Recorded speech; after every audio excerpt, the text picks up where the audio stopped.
Holly Cotton here, and I am super excited to be with Mr. Keith Davis. Keith Davis is actually one of the speakers today here at Prairie View College, and we're we're not going to say motivational, we're going to say educational speaking, but I was very motivated by what you did. So I know USC, football, Giants, all of that great stuff, played for some of the best coaches, loved all of your stories. So just give us a little bit of your background really quick, just for anyone that doesn't know who you are. Put some respect on your name. Yeah. So as you mentioned, I played at USC, the Trojans, Rose Bowl champions, but I was born and raised in South Central Los Angeles.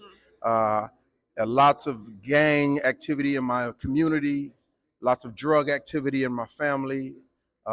Just so unstable. I went to 19 different schools before the 10th grade. I was a remedial student, but ended up graduating with the highest overall grade point average from USC. Scholar Award of Honor, Dean's List, business finance major. And after playing football, just played briefly with the New York Giants, I started speaking all over the globe. So I've been from the top of Africa, whether it's Egypt or Ethiopia, all the way down to South Africa, Zimbabwe, in the middle, Nigeria, Niger, Ghana, Southeast Asia, and schools all over the U.S., inspiring kids that no matter, it's not how you start, but it's how you finish. Your ending can be better than your beginning. Winners look at what they're going to. Losers look at what they're going through. And he said that tonight, y'all, and I wrote it down, and I'm going to be quoting it too. But yeah. Because if God before us, who can be against us? And I let people know that there are so many challenges in our lives, but if God before us, who could be against us? So that's why I'm still here today and using our gifts as a team. It was a team of us to inspire not only young college football players, but leaders and fathers and husbands for the next generation. So challenge them not only in their football, but how they treat young ladies and how they treat their children and how they commit to the future that they have. So anyway, now let me ask you. Let me tell y'all, we done caught the Holy Ghost 5-6 times today. Yeah. So let me just ask you this, and this is just off of just me asking from an outsider looking in. So whenever we are in these spaces where we are, like you said, educational speakers, we want to motivate, we want to be the change. So what is it that you really feel whenever someone is listening to you and they come to you and they say, I got this from it or whatever? Like, what are those things that you're looking for to instill where you know someone is really, really retaining or got the message that you were trying to share? Yeah, so I'm a unique speaker because I speak from elementary age, middle school, high school, college, teacher, staff, corporate, and everyone, and in many different languages. I've had one time where 5 different translators, literally, because I was in different African dialects. But people come always with 1 or 2 words. They got hope. They got vision. They can see it. It's not here, but it's coming into view. And they not only have hope, but they have a sense of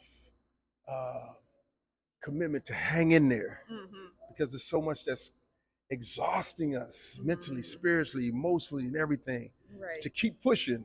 And you've seen our little push analogy. Yes. And it stands for persevere or pray or whatever you got to do until something happens. Success, hopefully, right? But just keep going forward, step by step, day by day. I love that. Yeah. Okay, so because I post all of this on social media and all that stuff. So the name of, because I know it's a group of you guys. So what's the name of it and how can people find you? Yeah, so I mean, people just look me up, Keith Davis _98. That is my Instagram. Keith Davis, Keith. Some people say KIE, so it's KEITH DAVIS _98. It's my Instagram. That's my Twitter, and my website is just keithdavis.org. And they can look me up, find me. And there is another Keith Davis who played years ago for the Dallas Cowboys. Our Wikipedias are right next to each other. I'm the linebacker, so one of them is the safety. So it'll say one linebacker, one safety. So I was the linebacker. But that being said, I'm just here to make a difference. I heard a guy say years ago, he said, focus on making a difference. He said, don't focus on making a living. Focus on making a difference. And God always makes sure you make a living. So I've always focused on how can I be the change and make a difference. First in my community I started, then I went to my nation, and then the doors open for me around the world to nations of the world. So I'm excited about it. And first of all, and last thing, because I'm just say this, I'm done with you, Keith, but I just want everybody to know, because you guys know I am an avid traveler. This man had me so jealous. 61 countries. 64 countries. So it's beautiful. It's a beautiful world that God has created. And so my goal is 100, so I'm still moving forward. I love that. So that is Mr. Keith Davis, you guys. All right, see you there. So I have Rashad Coulter here, and Rashad, UFC fighter. That's what we're gonna focus on. We know you got an extensive resume as well, but that's the big thing. That's the big thing. So what I just wanted to say first, because we're here, you guys were doing, the motivational speaking and all of that, but I love to see when someone has something that happened where they break a whole stereotype, because someone sees you as a UFC fighter, they don't think you about to come in here and make everybody catch the Holy Ghost. So he starts, you missed out, or not hearing everything that he shared. So just give us a little quick background for anyone who doesn't know you, and about how you transitioned to a UFC fighter. Right on. Well, for me, it started out, I was raised in a single parent home. My mom she left me and my sister. She abandoned us in the basement as a kid growing up. I lived a life of drugs. I lived a life of professional athlete, a college athlete, ruptured my quad muscle, injuries, to becoming being my own single father, be another stereotype, living the same life that I told myself that I wouldn't live. But man, my heart and my passion is to see people's lives change.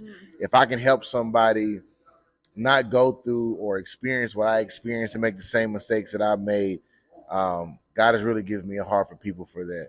And I believe that once I start beating people up for a paycheck, and I see like the reception that it gets and the respect that it gets, but I like people's attention.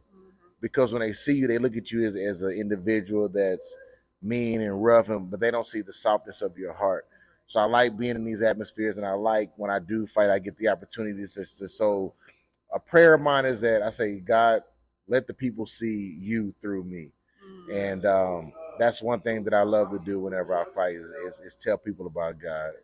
And one of the things that I really thought was unique and definitely inspiring for whoever, because my audience, I know I look young and fine, but I am a little middle-aged person as well. If anybody asks, I'm 30 though. But you were saying that your first fight wasn't until you were actually 30 years old, and for me, I love that you share that, because here, even though we're talking young people, they don't get it. 30 seems forever away, but there are so many people that are in life and they think that, once you hit a certain age bracket, then I can no longer pursue that, or if I had that dream, it's over for me. So give us a little insight, tell them about your story about that. For sure. So like me, I never fought amateur, I never wrestled, boxed, or anything as a kid growing up. It was literally a mind shift for me. And I didn't have my first fight till I was 30 years old. I trained for almost a year, and I was watching it literally on TV, and I was like, man, I bet you I can do this. And I just put my mind to it and got up off the couch and I went. But I want to inform people, like especially young men, because I was in their shoes, and I was the number one recruit. I was the star athlete. I was everybody look at him, and then injury happens, rupture my quad. And you feel like your life is over. And as men, like we're ego driven, and we're so caught up on what we should be, or people think by this age in my life now I should be here and here. So I like to let people understand, like, bro, it doesn't matter how old you are. Every day you get a chance and a choice. And with that chance and a choice, what are you going to do with it? And at the age of 30, I said, I can do this. And I decided to make the shift mentally and believe in myself that I can make a change. And I went and I actually made it to the UFC. And now I'll be fighting in a couple of months for the bare knuckle boxing world title. So I'll be a world champion in bare knuckle boxing too. Okay, and your girl got him right here. Your girl got him right here. So just a last little bit because I want to get in your business. Because if you guys Google him, Daywalker is your name in the quotations on Google. So I want to know how you got this name because I don't know. Yeah. So Daywalker came from my high school homeboy that got me into fighting. Like he's dark skinned, and I'm real light. I'm about sick of them with them light skin things. That's how he is. So he always got the light skin jokes. Right. He was like, man, boy, you pale. He's like, man, you pale as a vampire.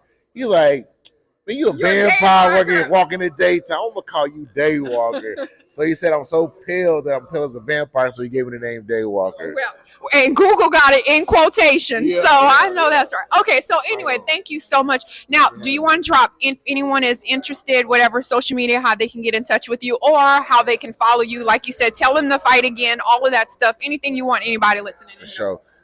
So if you want to follow me on Instagram, it's Redeemed Beast. My Twitter is just my name, Rashad_Coulter, Coulter. And my TikTok is Daywalker21. But anybody want to follow me on social media, hit me up, book me. It don't even matter. Come talk to me, man. I'm willing to talk to everybody. I love that. Well, I'm going to be cheering for you. Thank you very much. Appreciate you. Yes. Holly Cotton here, and I have Germard Reed, and Germard was actually one of the speakers today. First of all, let me just tell you guys, because I'm going to post a little video clips for you guys, where he was doing a push-up, and that man had to be, like 450 pounds that got on your back? He was about BIG. Yeah. He was a big old dream. So let me just ask you, how, first of all, before we talk about that, how do you stay in shape where you can actually push up people like that? I stay in shape by just working out every single day. I put myself in positions to do stuff like that. It's not normal for some people to do stuff like that, but I do it just to test myself. So every single day I put myself in position to test myself by doing push-ups, building the strength of my back, building my chest up, building my arms up. So that's what I do. I do that every single day. I work out extremely hard.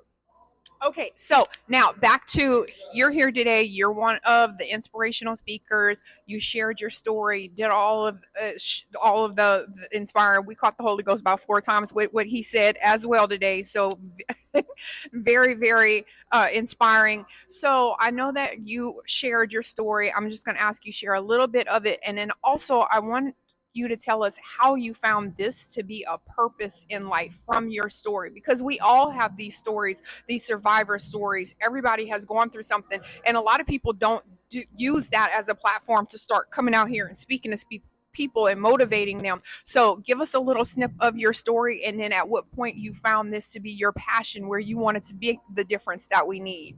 For me, it's a purpose for myself because growing up in my life, I didn't have my father. My mother was in my life, grew up in a gang-infested Los Angeles, California, South Central to be exact. And growing up there was no hope. There was nothing to live for. Everybody was going to be a part of the gang. You was going to shoot, you was going to kill, you was going to die. That's how it's supposed to be. But a kid like me, who had dyslexia, who couldn't read, write, or speak until the 4th grade, overcame all adversity that's placed up against me. My mother told me one time, she said, baby, you're counted out. But the thing is not everybody can count. The same people that'll be counting you out are the same ones counting on you. And so the world is counting on me to be a voice, to be an impact. And so how I found it purposeful was I was on the floor crying out to God one day after getting cut from the NFL. And I remember crying and I asked God, why'd you take it from me? Why'd you just let me have everything and take care of my family, do that and then take it away from me. And then what God basically told me, he said, son, you trying to get to the league, but you're in a league of your own. And I'm telling every single body that's out there, what is your lane? Don't find your purpose, because your purpose is what you were meant to do, but I need you to find your passion. I'm passionate about speaking because I see that one kid that was me. I see that one individual that needs hope, and one individual that needs love. And love is TIME. It's spending time with yourself and spending time with the people that you love. So it was purposeful for me because nobody ever did it for myself, and that made me be the person to step out and show everybody that it's possible. I love that. you know what? Heart, I love it. Okay, so for anyone that is going to see this, that wants to get in touch with you, follow you, support you in any kind of way, drop your social media, website. Do you have any type of organization, foundation, anything like that also? So I have my nonprofit Be Beyond Great. My Instagram is g.reed61. My Twitter, which is now X, is Mr. G Reed 61, and also I have a podcast. It's called Bearded Different Podcast, where we basically talk about sports, laughter, jokes, but it's some inspiration in there too. It's a little bit, not like this. It's a little bit though. So big. Yeah, it's not like that. I love it. I love it. Okay, thank you. Thank you so much. So I have Dominic Miller here, and Dominic, he actually was one of the speakers tonight as well, and you had very unique story. First, let me just tell you guys, one of the key things that he did tonight, because everyone had their own little thing, and he broke a bat, a real bat, put it behind, and you know I be going to the gym, but you know I let him have that one, broke the bat behind you. So first of all, how did that become something that you could possibly do? Like who decides to just break bats? Honestly, believe it or not, when I first started breaking bats and doing different kind of feats, I started with my mentor Keith Davis.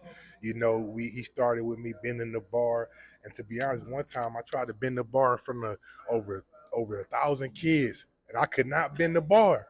And then he gave me the bat. He said, "Come on, break it." And I could not break it. But I kid you not, one day I was on my way to do a juvenile detention center in Chicago, and I had a vision before going out there to bend the bar. And I'm like, there's no way I could bend the bar. I never bent the bar before in my life. Like, this is hard. But when I had that vision, it gave me the confidence to bend the bar.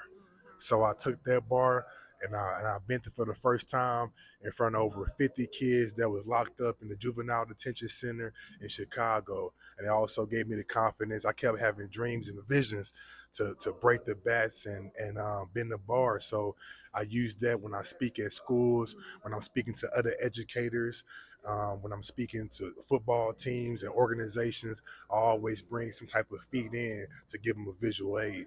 Yeah, well, I was very inspired. You caught my attention because I was like, is he gonna break the bat? And then like Keith said, most people have to go from the momentum, and you just did it at sense. But anyway, let's talk about how great you are. I was impressed, you guys. So I love strength. Okay, so one of the things that you were talking about today, of course, you told your story about how you became a motivational speaker, but one of the things that didn't you have a catchphrase? What was your catchphrase? You don't fail when you lose, you fail when you quit. Right. So give us some insight into your story, and then how that became like your mission, and now that motivates you. Yeah. So, growing up, both my mom and my dad went to federal prison when I was 15 years old. Mom taken away, grandma taken away. And also, I was a special ed student. I struggled with reading, dyslexia, ADHD, all type of learning disabilities. And at one point in my life, besides playing football, getting recruited by the University of Houston, then looked at by the Green Bay Packers, I'm also an educator. Mm-hmm. I value education. And but I never thought in my life that I can be an educator, because I struggled in school. But I tell my students, I tell people, you have to be the doorkeeper of your mind, because so many bad thoughts will try to come in there, but you have to kick them out. Just like if you go to a club, you're not going to let just anybody in that club. Right. You got to come dressed appropriately. Right. The same thing with your mind. You can't let just any kind of thing come inside there. It's strong. So long story short, I ended up taking one of the biggest tests of my life. And that's to be an educator. Over 200 questions on this test.